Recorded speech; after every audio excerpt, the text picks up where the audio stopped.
اعوذ باللہ من الشیطان الرجیم، بسم اللہ الرحمن الرحیم۔ حکیم میاں حسن آپ کی خدمت میں حاضر ہے۔ آج خون کے فسادات کی وجہ سے جو امراض پیدا ہوتے ہیں ان کے بارے میں بات کریں گے۔ بواسیر کا مسئلہ ہو، عطشک کا مسئلہ ہو، جزام ہو، بغندر ہو، سوزاک ہو، ناسور ہو، خنازیر ہو، تو یہ ایک ہٹیلے مرض ہے۔ یہ ایک نہ جانے والے اور بڑے لیچڑ مرض ہیں جن کی وجہ سے کافی لوگ پریشان ہوتے ہیں، اور بڑے لمبے لمبے کورسز وغیرہ ایلوپیتھک میں بھی ہوتے ہیں، حکماء بھی کرواتے ہیں، تو بڑی لمبی چوڑی دوائیوں کے بعد بھی بندے کو شفا نہیں ہوتی۔ میں آپ کے ساتھ ان سارے امراض جو کہ خون کے فساد کی وجہ سے ہوتے ہیں ایک ہی نسخہ شیئر کروں گا۔ خوراکی طور پر اس کو استعمال کرنا انشاءاللہ اللہ کے فضل و کرم سے مرض کی نوعیت کے حساب سے 3-4 ہفتوں میں بالکل انشاءاللہ مریض جو ہے وہ ٹھیک ہو جائے گا۔ جزام کا مسئلہ ہو، عطشک ہو، بواسیر کا زہر جسم میں ہوتا ہے، جس طرح کینسر کا زہر ہوتا ہے، ایک وائرس ہوتا ہے، اسی طرح بواسیر کا زہر ہوتا ہے، بلکہ بواسیر کا زہر ہی کینسر کا زہر ہوتا ہے۔ ان دونوں کے وائرس میں کوئی فرق نہیں ہے، تو ایک جیسا ہی ہوتا ہے۔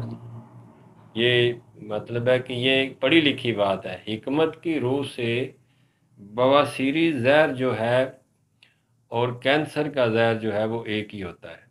زیادہ بگاڑ پیدا ہو جائے تو وہ کینسر کی شکل اختیار کر جاتا ہے، ادروائز بواسیری زہر میں اور کینسر کے زہر میں کوئی فرق نہیں ہے۔ عطشک ایک الگ ہے، سوزاک ایک الگ ہے، یہ دو جو امراض ہیں یہ الگ ہیں۔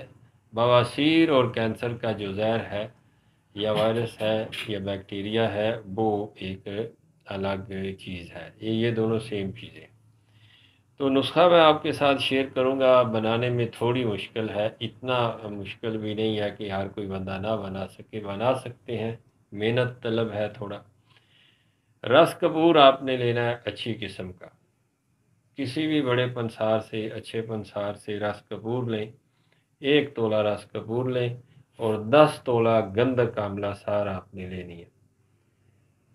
اس کے علاوہ آپ نے کالی مرچ 2 تولے اور مگا جسے فلفل دراز کہتے ہیں وہ بھی 2 تولہ لینی ہے۔ تو یہ 4 چیزیں ہیں۔ آپ نے اس کا جو پروسیس ہے بنانے کا، آپ نے رس کپور کو کھل کر لینا ہے، موٹا موٹا کھل کر لے، تو گندک کو آپ نے صفوف کر کے رس کپور کو کسی بھی کڑھائی، لوہے کی کڑھائی کے اندر ڈال کے تو آپ نے آگ پہ رکھنا ہے۔ جب وہ گرم ہو جائے گا تو گندک کی چٹکی مارنی ہے اس کے اوپر۔ اچھا جی، گندک آملہ سار آپ نے اس کے اوپر چٹکی کرنی ہے رس کپور جو کہ کڑھائی میں آپ نے ڈالا ہے۔ پہلی گندک آملہ سار کی جو چٹکی آپ نے دی ہے وہ آگ لگے گی، وہ جل جائے گی، اس کے بعد جب جل جائے تو پھر دوسری چٹکی مارنی۔ اسی طرح 10 تولہ جو صفوف کیا ہے گندک آملہ سار کا وہ آپ نے رس کپور کے اندر چٹکی مار کے تھوڑا تھوڑا یعنی کہ ڈال کے تو اس کو آپ نے جذب کرنا ہے یا جلا لینا ہے، تو جل جائے گا۔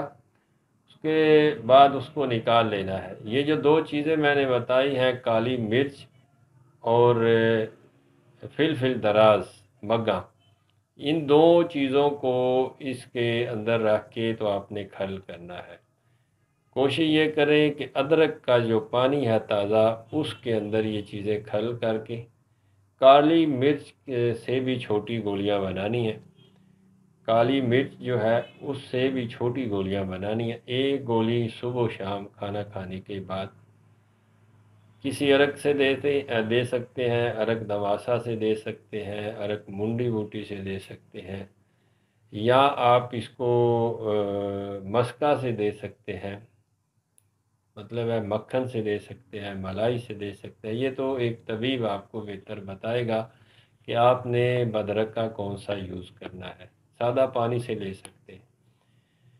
تو یہ جو عطشک کا مسئلہ ہے، خنازیر کا مسئلہ ہے، اس کے علاوہ بغندر کا مسئلہ ہے، بواسیری زہر ہو جسم کے اندر، جزام ہو تو خنازیر ہو، اس کے لیے بڑا بہترین کام کرتا ہے۔ اس کے جو ہوتے ہیں علامات، عام طور پر خون کے فسادات کی وجہ سے کسی جگہ پہ بھی پھوڑا پھنسی نکل آنا اور بہت گہرا اس کا زخم ہونا۔ پھر یہ ہوتا ہے کہ کسی جسم کے کسی حصے پہ پھنسی پھوڑے ایک لمبے عرصے تک نکلتے رہتے ہیں، وہ بھی خون کے فسادات کی وجہ سے ہوتا ہے۔ بغندر ایک ناسور ایک مرض ہے، بغندر ایک مرض ہے کہ جس میں بواسیر ایک الگ چیز ہے، بغندر ایک الگ چیز ہے۔ عام طور پر حکماء یا دیگر ایلوپیتھک ڈاکٹر بواسیر اور بغندر کو بواسیر کو اس کی جو ہے وہ اگلا درجہ اس کو بغندر کا دے دیتے ہیں، جبکہ یہ ایسا نہیں ہے، بغندر ایک الگ مرض ہے۔ بے شک یہ بواسیر کے بگاڑ کی وجہ سے ہوتا ہے، لیکن اس کا جو اصول علاج ہے وہ بالکل بواسیر سے مختلف ہے۔ تو یہ چیز آپ نے گولیاں بنا لینی ہے، صبح و شام اس کا استعمال کرنا ہے، مناسب مدرکے کے ساتھ استعمال کریں گے، 3 سے 4 ہفتے یوز کریں۔